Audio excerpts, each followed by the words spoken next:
ত্রাণ বিতরণ করলাম।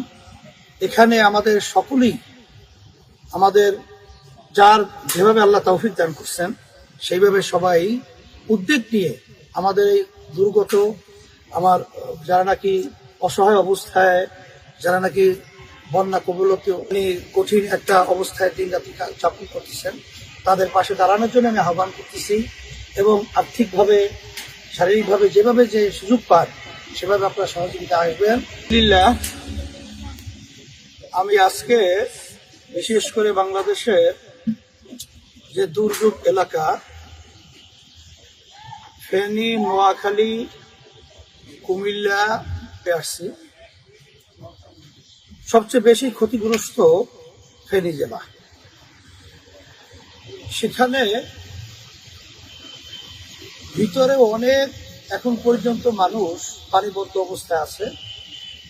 আর এত পানি ইতিহাস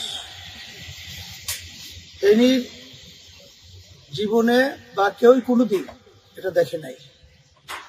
হঠাৎ এই কাণ্ড কিভাবে ঘটলো আমরা যতটুকু মিডিয়া সহ বিভিন্ন পর্যায়ে দেখছি যে আমাদের পাশের রাষ্ট্র ভারত, তামাম দুনিয়ার ইতিহাস হলো পাশের রাষ্ট্রে যে দেশ থাকবে তাদের সাথে সৌহার্দ্যতা, সৌন্দর্যতা এবং সুসম্পর্ক থাকবে, এটাই হলো বাস্তবতা। কিন্তু আমরা যেটা লক্ষ্য করেছি যে আন্তর্জাতিক সম্পূর্ণ আইন অমান্য করে তারা হঠাৎ কোনো ইঙ্গিত বা কোনো কথা না বলেই তারা পানি ছেড়ে দিয়েছে। যেই পানিটা আমাদের দেশের বিভিন্ন জেলায় আজকে আমাদের অনেক ছোট ছোট বাচ্চারা, অনেক মা বোনেরা, অনেক পুরুষ তারা মারা গেছে, অনেকে শাহাদাত বরণ করেছে।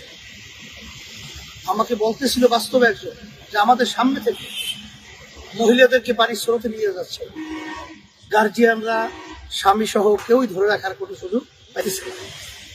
যাই হোক, এই অবস্থায় আমি তো সশরীরে আলহামদুলিল্লাহ এখানে আসলাম, দেখলাম, ত্রাণ বিতরণ করলাম। এখানে আমাদের সকলেই আমাদের যার যেভাবে আল্লাহ তৌফিক দান করছেন সেইভাবে সবাই উদ্যোগ নিয়ে আমাদের এই দুর্গত আমার যারা নাকি অসহায় অবস্থায়, যারা নাকি বন্যা কবলিত কঠিন একটা অবস্থায় দিন রাত্রি যাপন করতেছেন, তাদের পাশে দাঁড়ানোর জন্য আমি আহ্বান করতেছি এবং আর্থিকভাবে শারীরিকভাবে যেভাবে যে সুযোগ পান সেভাবে আপনারা সহযোগিতা আসবেন। এবং মাশাআল্লাহ অনেকেই আসতেছেন এবং সবাই সহযোগিতা করতেছেন।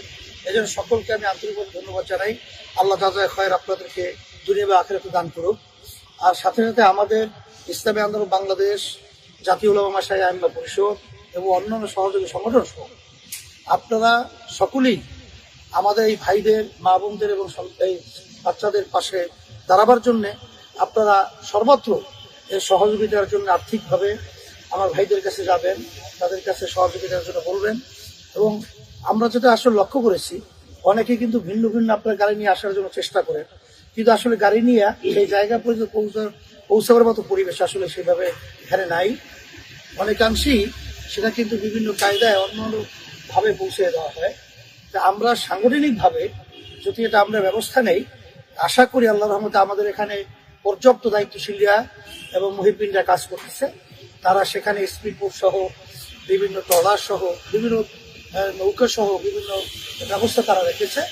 তারা সেখানে পৌঁছে দেওয়ার ব্যবস্থা আলহামদুলিল্লাহ করতেছে এবং আপনারা সেভাবে যদি করেন তাহলে তাদের জন্য বেশি উপকার হবে। তাই সবাই ভালো থাকেন, আল্লাহর কাছে দোয়া করেন আল্লাহ যেন এই বিপদ থেকে সকলকে উদ্ধার করে এবং সবাইকে যেন আল্লাহ ভালো রাখে। আমরা সবাই সবার জন্য দোয়া করি। আলহামদুলিল্লাহ, সবাই ভালো থাকেন, আল্লাহ কবুল করুন।